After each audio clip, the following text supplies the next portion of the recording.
বউ ছাড়া বাচ্চা চাই, ইঞ্জিল ছাড়া রিক্সা চাই। কি অবস্থা ভাইয়া, চলবো খেলাম মাস্টরের দাগে। এখন সবাই মুসি বলেন, রিক্সাওয়ালা বলেন, কাশিম কাকা বলেন, মতিন কাকা বলেন, সবাই এখন কিয়া টিসিতে আন্দোলন, সচিবালয়ে আন্দোলন।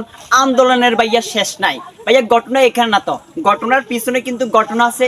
এই ঘটনা শেষ কোথায়? রিক্সাওয়ালা ফ্যান্ডেল মারা রিক্সাওয়ালা বলতেছে অটো রিক্সা চলবে না, অটো রিক্সাওয়ালা বলতেছে ফ্যান্ডেল মারা রিক্সা চলবে না। ফ্যান্ডেল মারি মারি মারি মারি, এখন কোথায় যাবেন? এখন আপনি যাইবনটা কোথায় ভাইয়া?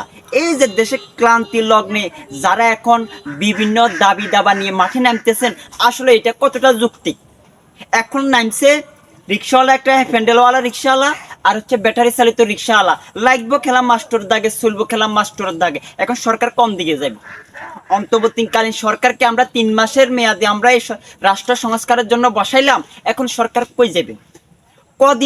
কদিন পরে এখন আমার বউ বলবো কি, এই যে তুমি আমার দিয়ে বেশি কাজ করা, তুমি এখন কি ঘরে কাজ করতে হবে, রান্না বান্না তুমি করতে হবে। এখন কি দাবি দেওয়ার শেষ নাই, দাবি দেওয়ার শেষ নাই। কিছু একদল রুহানি সন্তান আছে, হ্যাঁ, ওই যে বউ ছাড়া বাচ্চা চাই, তারপর হচ্ছে যে কিয়া ইঞ্জিল ছাড়া ব্যাটারি চালিত রিক্সা চাই, একটা আছে হ্যান্ডেল ছাড়া রিক্সা চাই, আরেকটা আছে বিনা পুঁজির ব্যবসা চাই। এগুলার মানেটা কি ভাই? আজকে বিগত 15 বছর কি করছেন?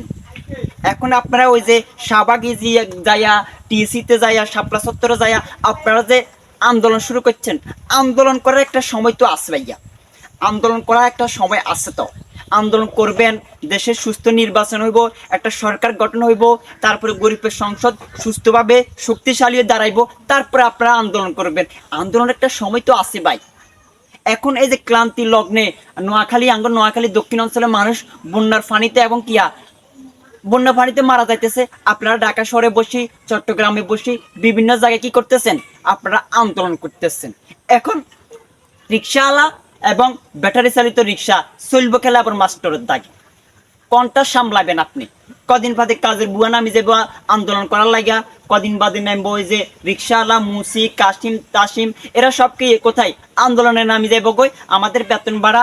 আবার ওই যে একটু আগে দিয়ে দেখলাম, কি জানেন নেই, পল্লী বিদ্যুতের কর্মকর্তারা কি করতেছে, কর্মবিরতি দিতেছে। শেষ নেই তাদের দাবি দাবার। এক একটা দাবি শুনলে মন চাই বিষ খেয়ে মরে যাই। হ্যাঁ, দেখেন, ব্যবসা ছাড়া কি ওই যে পুঁজি ছাড়া ব্যবসা চাইতেছে, কেউ বউ ছাড়া বাচ্চা চাইতেছে, কেউ ফ্যান্ডেল ছাড়া রিক্সা চাইতেছে, কেউ ব্যাটারি চালিত রিক্সা ছাড়া, অদ্ভুত অদ্ভুত স্বভাব হওয়া বাঙালির। ঢাকা শহরটা এখন দাবি দেওয়া শহর হয়ে গেছে। ওই যে সচিবালয় দাবি দেওয়া শহর হয়ে গেছে। সবাই শুধু দাবি, সবাই শুধু দাবি, সবাই শুধু দাবি। কেন ভাই? 15টা বছর একটা কথা পর্যন্ত বলতে পারেন নাই, গরিবের সংসদ থেকে বলতে পারেন নাই। এখন কেন? দেশটা মাত্র স্বাধীন হয়েছে অল্প কয়দিন, আপনারা এখন এত দাবি দাবা নিয়ে এখন মাঠে নামতেছেন। এটা কেন ভাই? কেন ভাই? আপনাদের অদ্ভুত অদ্ভুত চাওয়া দেখলে গরিবের সংসদ থেকে মনে আত্মহত্যা করি। রিক্সাওয়ালারা বলতেছে মোটর চালিত রিক্সা চলবে না, অটোওয়ালারা বলতেছে হ্যান্ডেল মারিত রিক্সা চলবে না। কোন দিকে যাইবেন? কেউ আবার বছরা বাচ্চা চাইতেছে। অদ্ভুত অদ্ভুত চাওয়া পাওয়া ভাই। তেলো মারার সুযোগ নাই, দালালিও করার সুযোগ নাই। একদল রুমানির সন্তান করবেন রিক্সাওয়ালা হলে ছোট করতেছি, মুসিদেরকে ছোট করতেছি না ভাই। এটা যেটা একবার সাদারে সাদা, কালারে কালা, মতিনের মতিন, কাশিমের কাশিম। গরিবের সংসদ থেকে তো ভাইয়া কইতে হইব। মাইল্লা আবু বকর, না মাইল্লা আবু জাহেল, সোজা আওয়াজ। তেলো মারার সুযোগ নাই, দালালিও করার সুযোগ নাই। তো সবাই ভালো থাকিয়েন। আসসালামু আলাইকুম।